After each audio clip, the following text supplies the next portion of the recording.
from Vincent Music. I'm one of the piano teachers.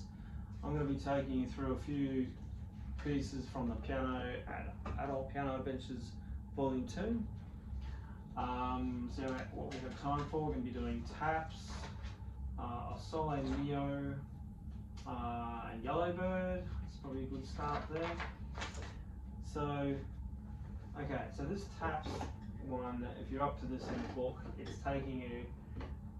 giving you extra in-depth on using the pedal and being able to use legato pedaling. I'll play it first and then we can talk about it. So.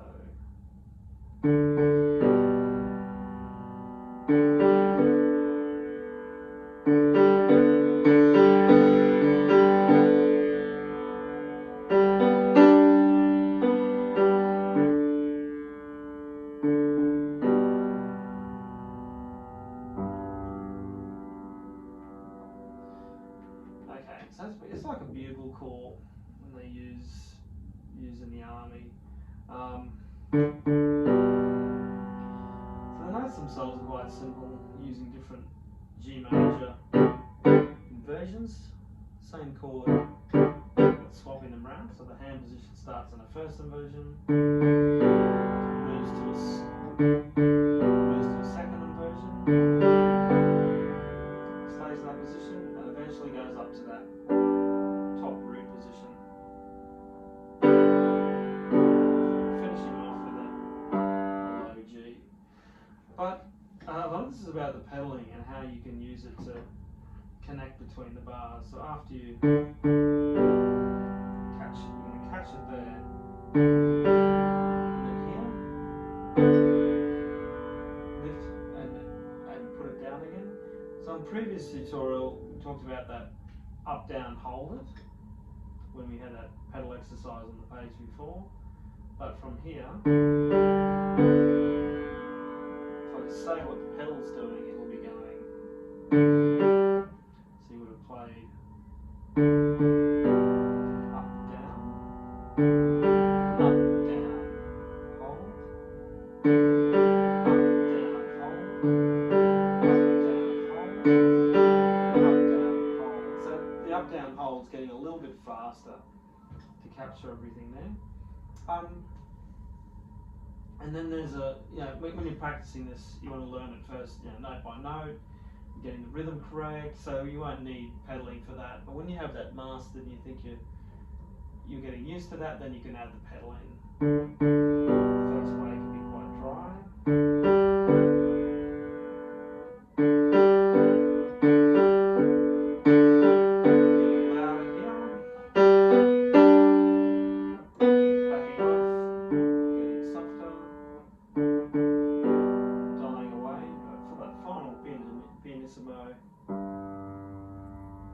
Quiet and pause. The other thing is it begins on an anacrusis. If you remember what an anacrusis is, it's the upbeat, it's the incomplete bar. It starts on the fourth beat of the bar. So if you count, to count it, you count 1, 2, 3, 4. 1, 2, 3, 4. 1, 2, 3. A lot of action happens around the fourth beat there. So there's a bit on taps. As we go over here, O, Sole, Mio. So you've got some brand new ledger line notes up high on the keys. So now previously we would have revised that high C, which is up there, and you'll notice there's two ledger lines. Remember, middle C has just the one ledger line going through the middle. This has a line going through the middle too, but it has another ledger line just underneath there as well. That's fairly distinctive. So you've got a high C, and then B's underneath. It's just sitting on that one ledger line, and then A has the ledger line going through. So that A sometimes confusingly looks a little bit like middle C because of the way it has just that line through, but it's not. It's the high A. And now going over our old C major primary chords, you've got your 1 chord, you've got your 5/7. So the classic 5/7 is B, F, G, which you can play on 5/2/1. But now I've got the alternate 5/7 chord, and this will be D,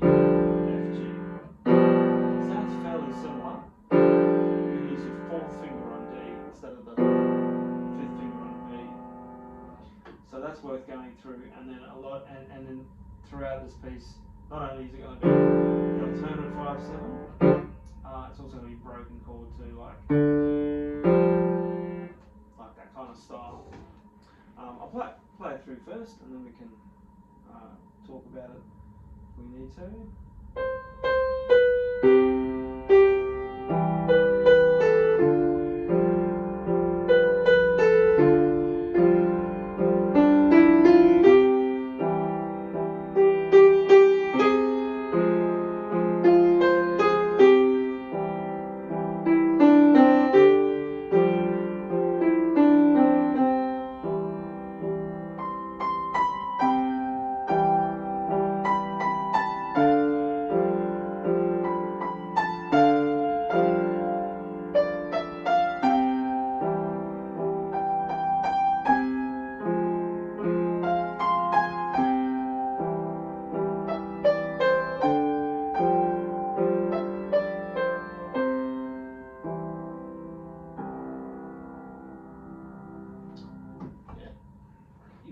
Probably familiar with that one, but yeah, that left hand, but the first couple lines you got your C chord, broken, and then bar 4, got that new alternate 5/7, and back to C. Interesting, bar 10, you have this F minor. I don't really spell it out here, but that, if you remember your other 4 chord, C, F, A, which is a rearrangement of F, A, C, the F chord. Now they're taking that A, flattening, which actually makes it F minor. If you're in the root position, F major, lower that third, becomes A flat to, which makes it F minor. Twist on this heavier kind of tune, and all that pedal coordination too.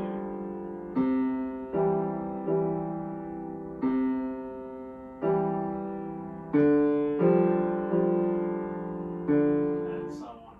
But yeah, basically those 3 chords, and yeah, very lyrical, very recognisable melody.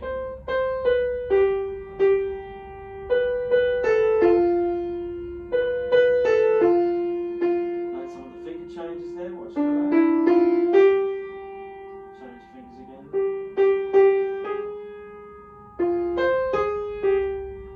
Move your finger here.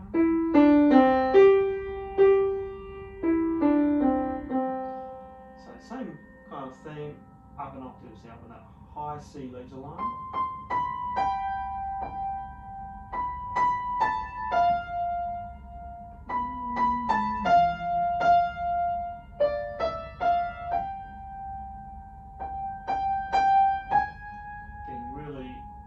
Particular about the pedal, so it's clean but still smooth.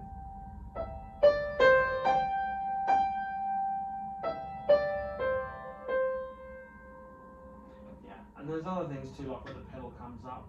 Sometimes there's sections like, let's see, 5, 6, 7.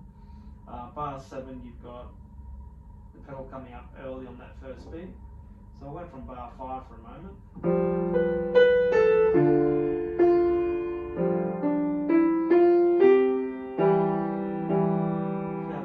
Capturing the notes there makes it much cleaner. So bar 7, you go back down on that G.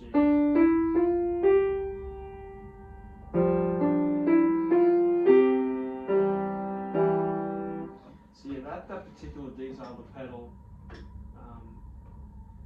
will really help it make it sound good. Yeah, other than that, there's nothing really to watch out for. You have your rip, third last bar, so gradual slowing down.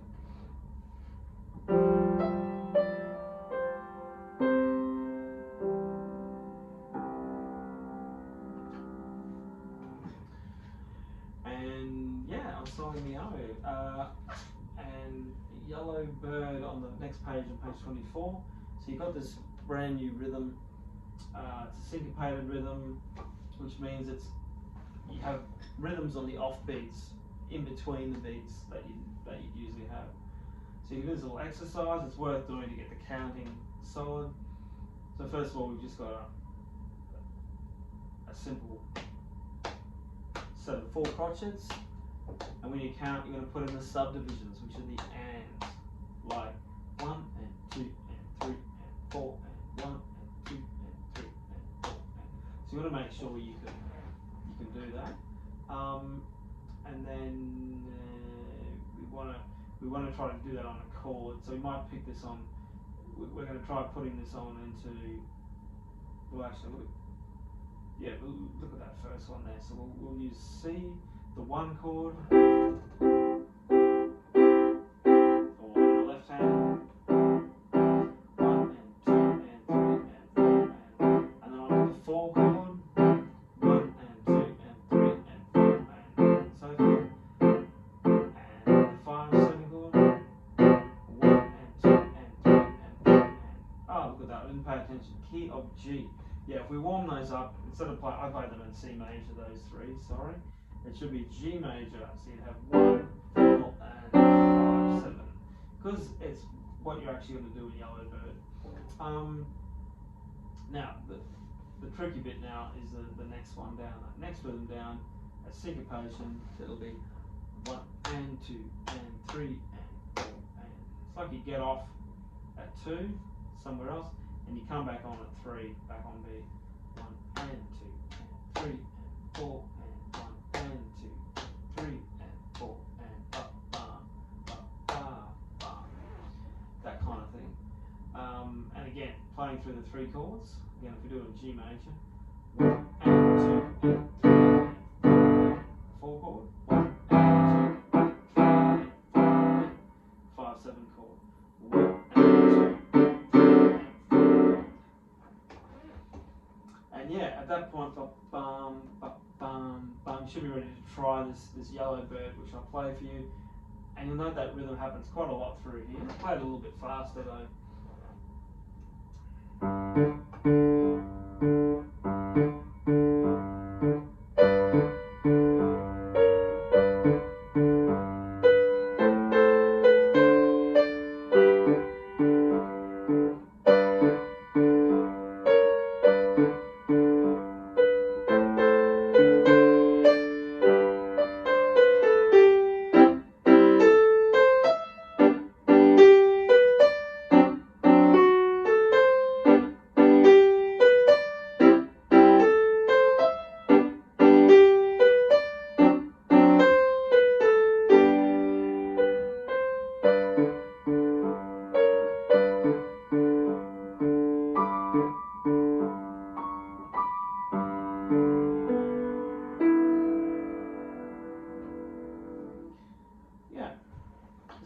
That rhythm all the way through. 1 and 2 and 3 and 4 and 1 and 2 and 3 and 1 and 2 and 3 and 4.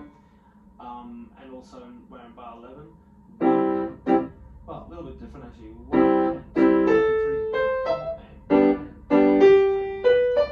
That's slightly varietized, given a bit of variety there in the rhythm.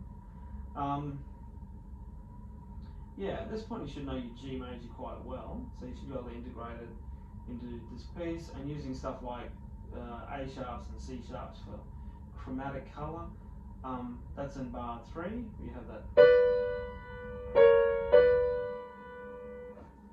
kind of effect. And yeah, it's a good challenge here to, to transpose this into C major, take the whole thing.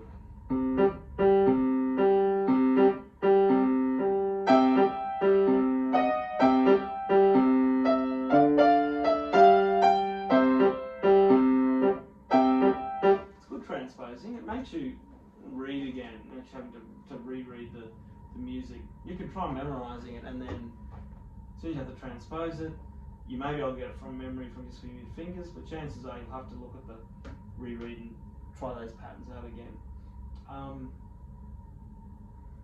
Watching, so bar 11, it has these odd notes that are crossing bars. It just means it's going to the other hand.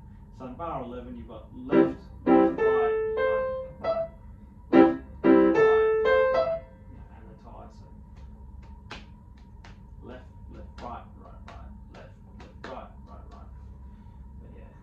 standard. Yeah, so there's a bunch of stuff in the level 2 piano benches. I hope you found that helpful.